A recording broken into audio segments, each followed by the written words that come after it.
Guys welcome back to my channel. তো আমার চোখ এখন আগের থেকে একটু বেটার আছে। আজকেই জাস্ট চেক আপ করিয়ে এসেছি। এখন অবজারভেশনে রাখতে হবে, বলেছে 30 দিন মতো টাইম লাগবে। তো আগের থেকে একটু বেটার আছে আমার চোখ।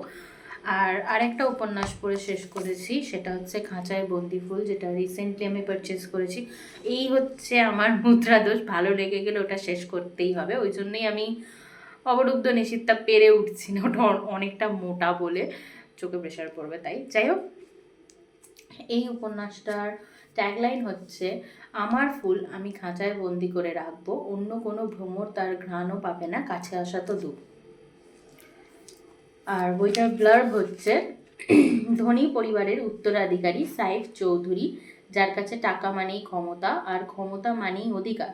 নিষিদ্ধ পল্লীর এক অন্ধকার রাতে সে খুঁজে পায় অদিতিকে, যাকে পৃথিবী মানুষ হিসেবে নয়, একটি পণ্য হিসেবেই চেনে। একটি পবিত্র ফুল ভেবে সাইফ তাকে নিজের ঘরে তুলে আনে, কিন্তু ফুল থাকলে ভ্রমর তো আসবেই। একদিকে ভালোবাসায় ভয়ঙ্করভাবে ঠকে যাওয়া এক প্রেমিক পুরুষ, অন্যদিকে নিঃশব্দে ভালোবাসা লুকিয়ে রাখা চাচাতো বোন। সাইফ, তুজাউন, নদী, তিনজন মানুষ, তিনটি দাবি, তিন রকম ভালোবাসা। সাইফের ঘোষণা, আমার ফুল আমি খাঁচায় বন্দি করে রাখবো। এটা কি সত্যিকারের ভালোবাসা নাকি নিখাত বন্দিত্ব? শেষ পর্যন্ত ভালোবাসা কাকে মুক্তি দেবে আর কাকেই বা ধ্বংসের দিকে ঠেলে দেবে? আর এই যে বইটার আর্ট ওয়ার্ক, সাথে এই যে বুকমার্ক। তো এটা থেকে বুঝতেই পারছো যে এটা পার্টিকুলারলি কোনো একজনের গল্প নয় বা কোনো দুজন লাভ ইন্টারেস্টের লাভ স্টোরিও নয়। এখানে তিনটে মেইন ক্যারেক্টার রয়েছে, সাইফ, নদী আর তুজাউন। এদের তিনজনের উপরেই মেইন ফোকাসটা করা হয়েছে। তো সাইফের কথা বলতে, সাইফকে যেরকমটা তোমরা শুনলে ঠিক সে সেরকমই। গল্পের শুরুতে আমরা দেখতে পাচ্ছি যে সে নিষিদ্ধ পল্লীতে গিয়ে হঠাৎ করে একটি মেয়েকে দেখতে পায় বা খুঁজে পায়। বেসিক্যালি ও দাবি করে যে তোমাদের এখানকার সবচেয়ে আনটাচড যে মেয়েটা রয়েছে, আমার ওকে চাই। তো সেখান থেকে ও অদিতিকে কিনে নিয়ে আসে এবং ও কিনে নিয়ে ডাইরেক্ট কাজী অফিসে যায় এবং ওকে বিয়ে করে নেয়। বিয়ে করে ও বাড়িতে নিয়ে আসে। এবং এখানে আমরা দেখতে পাই নদীকে, নদী ওর চাচাতো বোন। নদী ওকে ছোট থেকেই ভালোবাসতো, বাট সাইফের বিয়ে করাতে ওর মনটা ভেঙে যায়। কারণ ও প্রথম থেকে বাড়ির লোকও এটাই ভেবেছিল যে সাইফ আর নদীর বিয়ে দেওয়া হবে, যেটা হয়ে ওঠে না। এরপর কি হয়, আমরা সময়ের সাথে সাথে দেখতে পাই যে অদিতিকে দেখতে খুবই সুন্দর, খুবই ভালো। অদিতির সৎ বাবা অদিতিকে ওই নিষিদ্ধ পল্লীতে বেচে দিয়েছিল। পরবর্তীকালে সাইফ ওকে বাঁচিয়ে নিয়ে আসে এবং এই যে সাইফের ভাই তুজাউন, বড় ভাই বলতে পারো, এর থেকেই অদিতি পালিয়ে বেড়াচ্ছিল।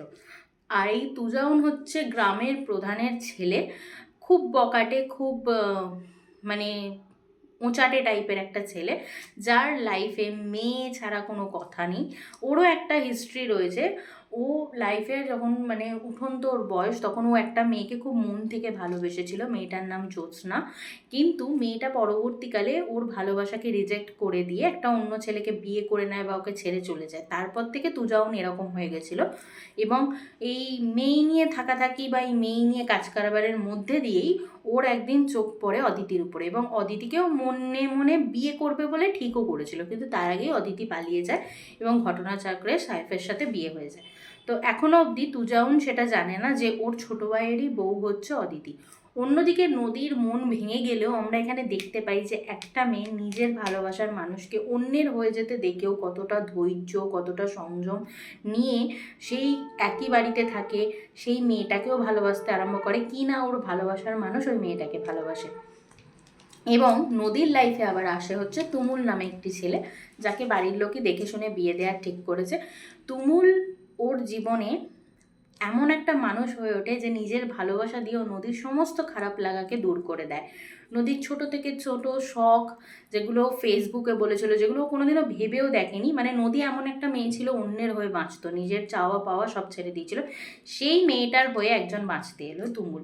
এবং এখানেও ওদের ভালোবাসার মধ্যে ব্যাগরা দিতে চলে আসে সাইফেরই এক বন্ধু সুফিয়ান নামে, যে যার মেন টার্গেট হচ্ছে এই চৌধুরী বাড়ির জামাই হবে নদীকে বিয়ে করে, কারণ এদের প্রচুর সম্পত্তি। ইভেন ও বিয়ে করার জন্য তুমুলকে মানে ফ্রেমও করে এমন একটা বাজে জিনিসের, যে অন্য মেয়ের সাথে ও হোটেলে ধরা পড়েছে এরকম, কিন্তু সেখানে তুমুল নিজেকে প্রুভও করে। এরপর আমরা তুজাউনকে দেখতে পারি। তুজাউন ঘটনাচক্রে জানতেও পেরে যায় যে অদিতি এখানে আছে। ইভেন অদিতিকে নিয়ে আসার চেষ্টা করে, সাইফকে বলে যে দেখ তুই আমার ফুল নিয়ে এসেছিস, বাট আমি আমার ফুল ফেরত চাই। বাট সাইফ সাফ সাফ জানিয়ে দেয় যে আমার বউ সে, এখন আমি তোমাকে তার গায়ে হাতও দিতে দেবো না, তুমি ওর কোনো ক্ষতিও করতে পারবে না।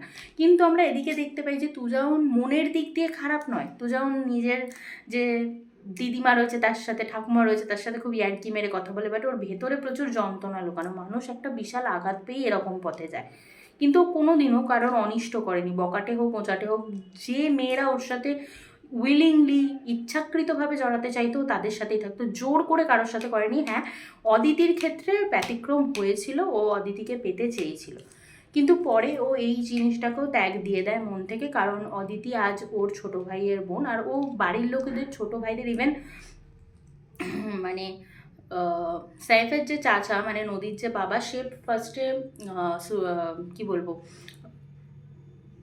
তুজাউনকে বলেও ছিল যে তোকে সাইফের বউকে তুলতে হবে। তখন ও শুনে ফটাফট তাকে উত্তর দিয়েছিল এটা কখনো সম্ভব নয়, আমি মেয়ে নিয়ে থাকি বলেই যে এতটা নিচে নেমে যাবো যে আমার ভাইয়ের বউয়ের দিকে নজর দেবো, এরমটা নয়। তো এটা থেকেই বুঝতে পারো যে ওর মধ্যে মরালস রয়েছে, বাট সেগুলো মানে ফুটে ওঠেনি। যাই হোক, যখন ব্যাক টু নদী আমরা দেখতে পাই যে নদীর বিয়েতে এরম ভাঙচি পড়ছে, তখন এই তুজাউনি দাঁড়িয়ে থেকে নদী আর তুমুলের বিয়েটা দিয়ে দেয়। তো ওর মধ্যে গুডনেস আছে। এরপর আমরা দেখতে পারি যে সাইফ আর অদিতির রিলেশনশিপটা অনেকটা বেটার হয়েছে। বাড়িতে মাঝে জানাজানি হয়ে গেছিলো যে ওকে কোথা থেকে এনেছে, তখন অশান্তি হয়েছিল, বাট সাইফ একবারের জন্য অদিতির হাত ছেড়ে যায়নি। এবং এর মধ্যে আবার একটা ওর কোন বোনের এখানে আবির্ভাব ঘটে, সে আবার সাইফ আর অদিতির মধ্যে মিসআন্ডারস্ট্যান্ডিং ক্রিয়েট করার চেষ্টা করে, সাইফকে ফ্রেম করার চেষ্টা করে, বাট অদিতি নিজের স্বামীকে বিশ্বাস করে। অন্যদিকে আমরা নদীকে দেখতে পাই, সেও হ্যাপিলি রয়েছে, বিয়ে করে তার বাড়িও মেনে নেয়।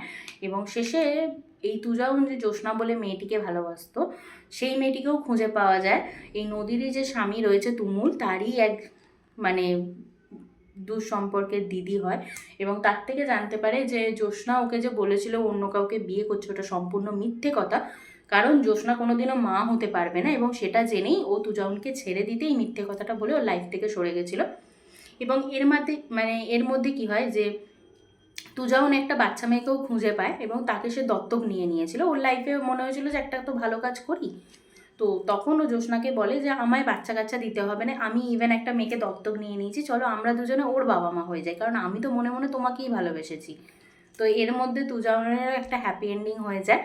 আর এদিকে সাইফ আর অদিতির বাচ্চা হবে, সেই রকম জায়গায় বইটা সমাপ্ত হয়।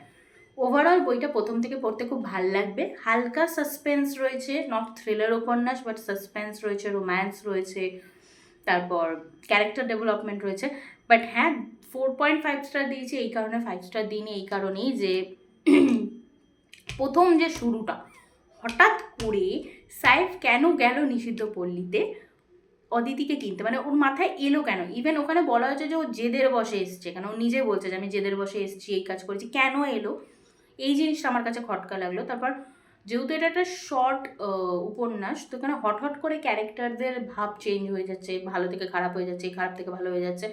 তুজাউনেরটা তাও বোঝা যায়, বাট নদীর বাবার যে চেঞ্জিংটা হঠাৎ করে, সেটা আমার একটু মাথার উপর দিয়ে গেছে। নেক্সট, এই উপন্যাসটা অনেক প্রিন্টিং মিস্টেক আছে, বানান ভুল আছে, হয়তো এই উপন্যাসটার এই বইটাতেই হবে, অন্য বইতে নাও হতে পারে। আর আদারওয়াইজ এই বইটা থেকে অনেক কিছু জানার আছে, যে যাকে আমরা খারাপ ভাবি, যে মুখে গালাগালি দেয় বা কিস্তি দেয় বা রাফ ভাষা স্ল্যাং ল্যাঙ্গুয়েজ ইউজ করে, সে যে খারাপই হবে এরম কথা নেই। যেমন তুজাউন, ওর মুখে মানে ও রাজ্যের যাবতীয় খারাপ কাজ করলে ওর ভেতরে একটা ভালো মানুষ লুকিয়েছিল, ও ভালোই, ও মানুষের ভালোই করে।